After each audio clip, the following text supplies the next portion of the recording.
Hi, I'm Ralph Racine, and you're watching the D.O. Boxing Show.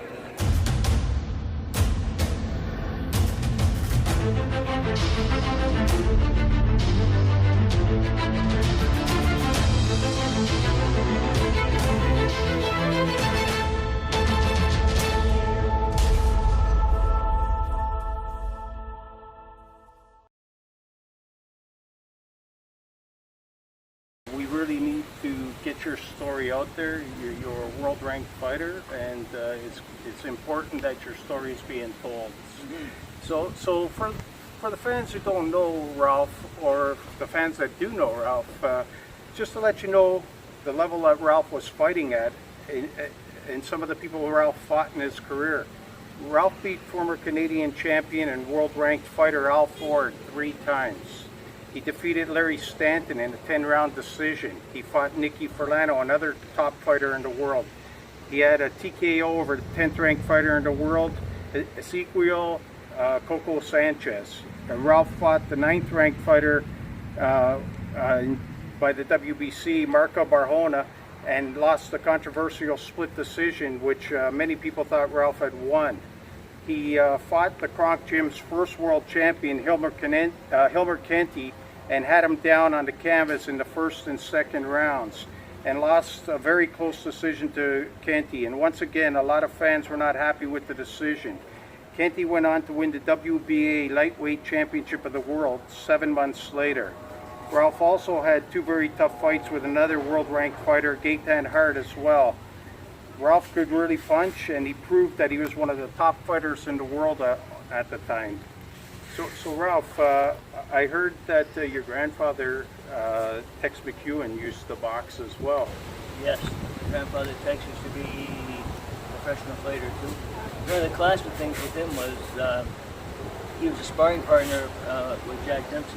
Wow, eh? Yeah, he's sitting there with Jack Dempsey. I have a couple old, my brother has a couple old pictures, black and white pictures of my grandfather and different ones like that. Jack Dempsey in there, and they're classic, old pictures. But that's what happened. My dad he helped me out a lot, but he was not a boxer or a fighter, didn't really know. But my grandfather, Tex, actually, I guess, showed him at the time to hit a speed bag and learn how to punch. And then my dad, of course, was grabbing me, Ralph, come on, make me go in the gym, and he hooked up a speed bag for me. So it runs in the family. And this is Ralph's brother Pete here. So Pete, what did you think watching your brother fight all these great fighters? I was actually too young to appreciate it, because we're 6 years apart, and I was 8, he was 14 when we started. And Ralph turned pro young at 17. So I was playing hockey and doing my thing.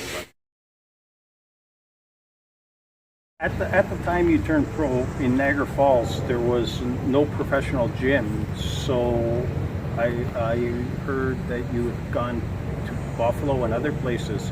How did that work for you? That worked okay. I didn't have much choice because, like I say, as you said, there was nothing around here at the time. And I wanted to get better. I wanted to learn more.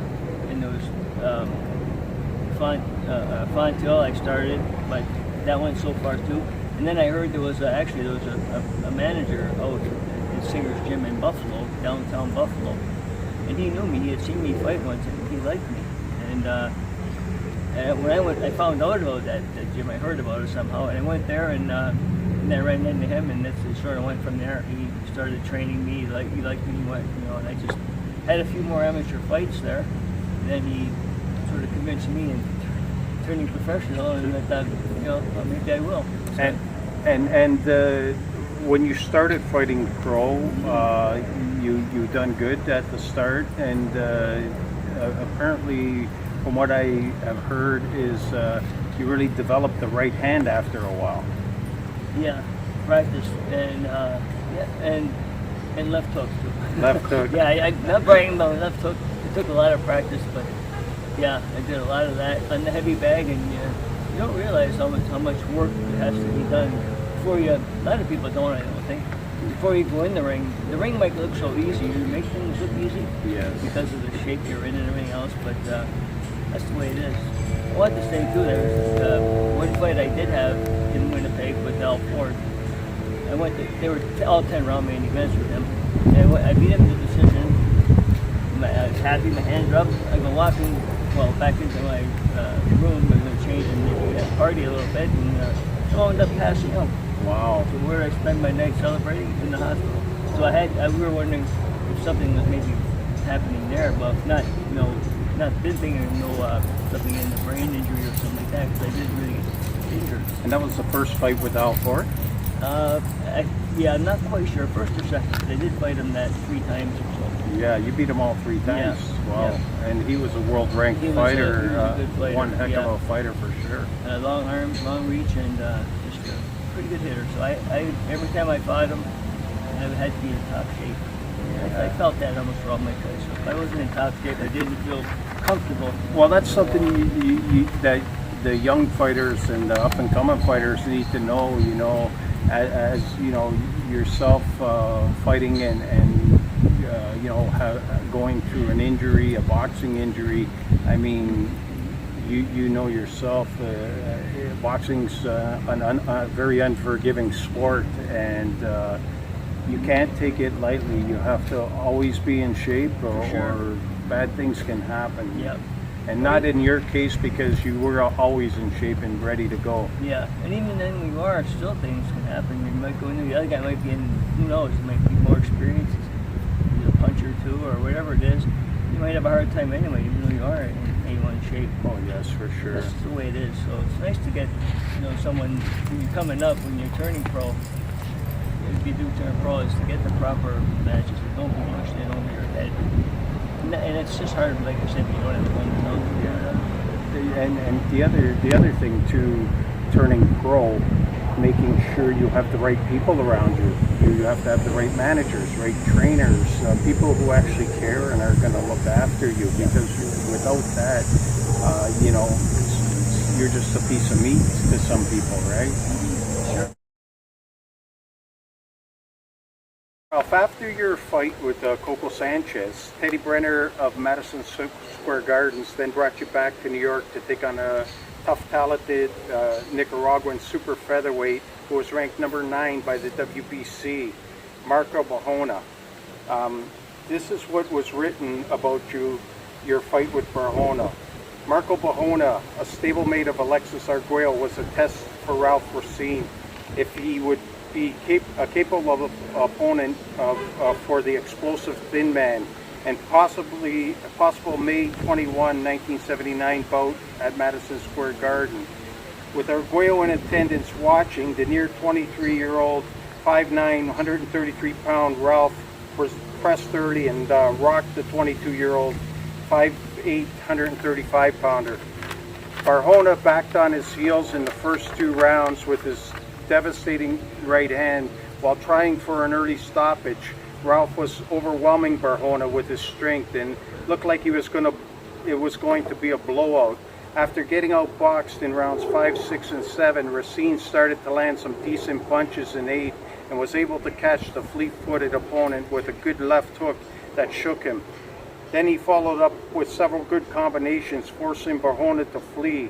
In round 9, Barahona regrouped and continued with his successful jabbing and countering. While Racine punched at the air, entering the final round, the Nicaraguan appeared to have a 1-point edge on the scorecards.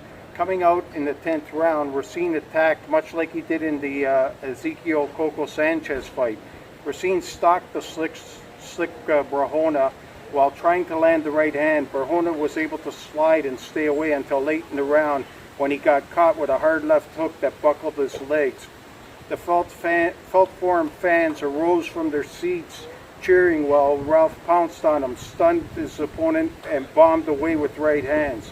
With his back on the ropes, Barahona was hit with several hard punches and looked ready to crash, but he was able to absorb Racine's hard blows, barely stayed on his feet until the final bell.